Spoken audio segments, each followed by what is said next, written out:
ahubwo dufite umukoro wo gukomeza guhanga ibishya no kurinda ibyagezweho. Be grateful for who you are today.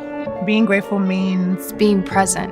接纳包容一切，让一切 abari n'abategarugori b'isoko y'ubuzima bwacu. Ibi bivuze kuko none tariki ya 8 ukwezi kwa gatatu ni umunsi mpuzamahanga w'abari n'abategarugori. Ese watangiye ryari? Watangijwe nande? Kubera iki wabayeho?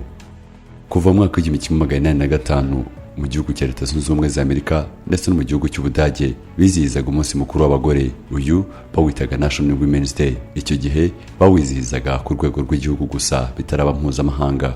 Bitewe n'amateka y'ibihugu byombi yabizihizaga uyu munsi, abagore baho bajyaga mu muhanda bitwaje ibyapa bisaba ko bahabwa uburenganzira bungana. Ubu bungana n'ubwo bahabwa abagabo, kuko muri icyo gihe abagore bafatwaga nk'abagomba kwicara mu rugo bakarera abana nta kindi babasha gukora. Mu mwaka w'1909 umuryango witwa Socialist Party of America wateguye umunsi mukuru w'abagore. Hari tariki ya 28 ukwezi kwa kabiri. Uyu wizihirizwaga mu mujyi wa New York. Mu bitabiriye uyu munsi harimo abagore batatu baturutse mu gihugu cy'Ubudage.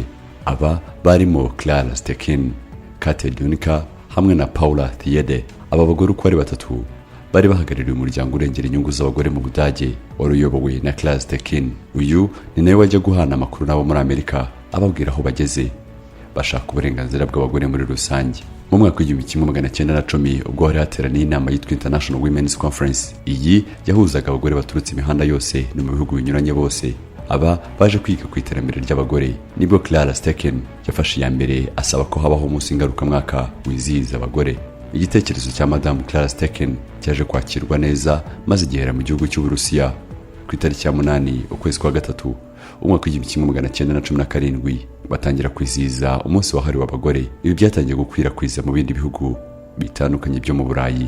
Mu mwaka w'1977 inama y'umuryango w'abibumbye nibwo yemeje ku mugaragaro ko tariki ya 8 ukwezi kwa gatatu ari umunsi wahariwe abagore, ndetse kugomba kujya ufatwa nk'umunsi udasanzwe kandi kugomba kuba mpuzamahanga. Inzira y'uyu munsi nubwo itari yoroshye, dore ko ibihugu bimwe na bimwe bitabanaga kimwe uyu munsi, by'umwihariko ibihugu byubakiye ku mahame ya Islam. Gusa buhoro buhoro uyu munsi wagiye utera imbere ndetse unateza imbere igitsina gore. Mu Burusiya ntabwo uyu munsi wahise wizihizwa kugeza mu gihe cy'intambara y'umwaka w'1917. Aha abagore bakoze imyigaragambyo basaba umugati n'amahoro. Nyuma y'iminsi ine gusa y'imyigaragambyo, umwami amaze kwegura, guverinoma y'agateganyo yahaye abagore uburenganzira bwo gutora. Muri iki gihe umunsi mpuzamahanga w'umugore wizihizwa mu rwego rwo kwishimira intambwe abagore bamaze gutera muri politiki n'ubukungu mu myaka yashize. Uyu munsi wizihizwaga mu ngendo n'imyigaragambyo bigamije kugaragaza ikibazo cy'ubusumbane.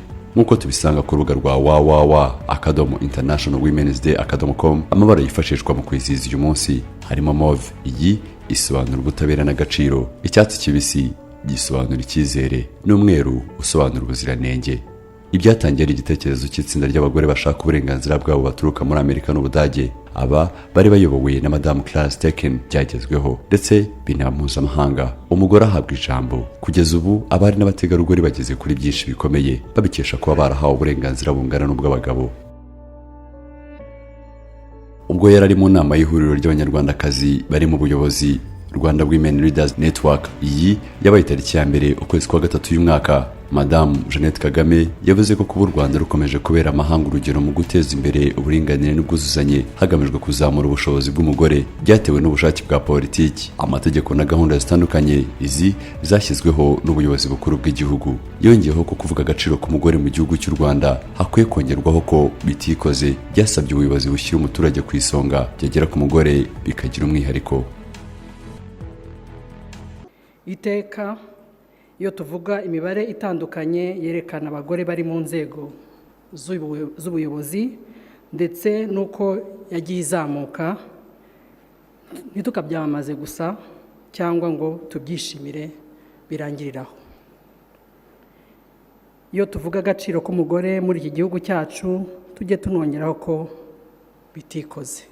Twavuga ubushake bwa politike bwo kutagira uhezwa mu miyoborere y'igihugu cyacu byatumye abagore bashyirwa mu nzego zose zifatirwamo ibyemezo. Ntabwo rero dushidikanya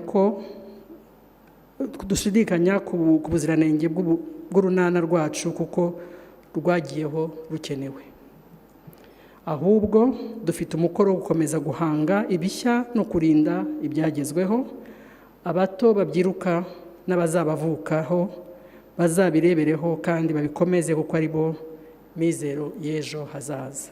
Mu byegeranyo byinshi byakozwe ahanini n'ishami ry'umuryango w'abibumbye ryita ku bagore UN Women rivuga ko uburezi ari imwe mu nkingi ituma umuryango runaka w'abantu utangira guhindura imyumvire y'uburyo ufata abagore. Nyuma ya jenoside yakorewe abatutsi mu mwaka w'1994, kimwe mu bikorwa by'ingenzi leta y'u Rwanda yashyizeho imbaraga no guteza imbere uburinganire hagati y'abagabo n'abagore. Mu mwaka w'1995 u Rwanda rwashyize umukono ku masezerano agamije guteza imbere uburenganzira bw'abagore. Aya yasinyiwe i Beijing mu Bushinwa. Ibi byakurikiwe n'ingamba zitandukanye zirimo gushyiraho minisiteri yihariye ifite inshingano zayo gukurikirana uburinganire, hashyirwaho gahunda zigamije guteza imbere uburezi bw'abakobwa, havugururwa amategeko ku mitungo n'ibindi byinshi. Ibi byose bigamije guteza imbere uburinganire. U Rwanda kandi ruzwi ku rwego mpuzamahanga mu kugira umubare munini w'abagore bari mu nteko nshinga amategeko, aho bagera kuri 61%, Sena ikagira 38%, guverinoma ikabamo 50%, mu gihe inzego z'ibanze zigomba kuba zigizwe na 30% by'abagore